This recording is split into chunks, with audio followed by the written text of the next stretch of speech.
So hello out there, many blessings.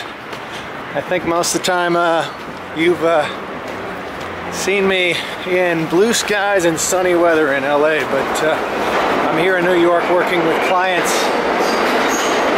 Subway going by, the snow coming down, rather freezing here. And I can't help but think about how many times we come into situations where we're not really in a comfortable situation. We're in a new situation that we may have never been in before, or it's just the environment is completely new, and how we respond, how we react, how we're caught in fear because it's not what we know, which is kind of what happens with the ego all the time. Every time that we're around something new in the ego wants to shut down, hold on, stay in its safe place. But sometimes we're forced into very uncomfortable situations, uncomfortable places in life. And how do we deal with this? How do we be with this? Which is a really great question that's coming up for me as I walk down a rather uncomfortable place, really cold, snowy, but from another perspective, really not too bad if I just let go a little bit. But it makes me think of a time I was going to a retreat that I'd never been to before, and it was with a new teacher I didn't know or trust, and I was newly with my beloved. And it was scary to me. I started to shut down, close down, try to protect, try to act cool, try to be somebody I really wasn't.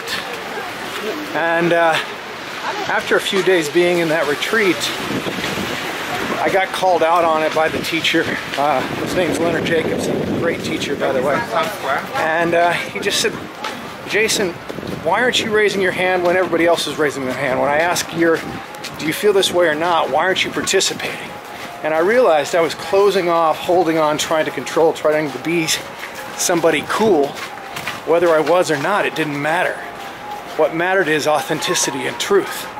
And I realized the uncomfortable situation, just like being in cold weather and snow when I'm used to being in the sunny 70s, doesn't have to create a situation where I'm running and closing off and succumbing to the fear.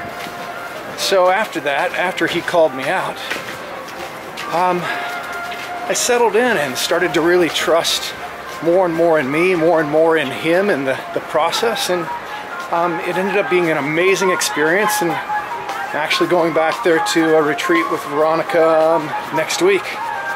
So I thought I'd just share this since I'm in this cold and in this place, and from this new perspective, celebrating the snow, the slush, the wet, the cold. And it's not too bad whether I step in a puddle or I slosh through this with joy. It's all good. So many blessings to you, and namaste.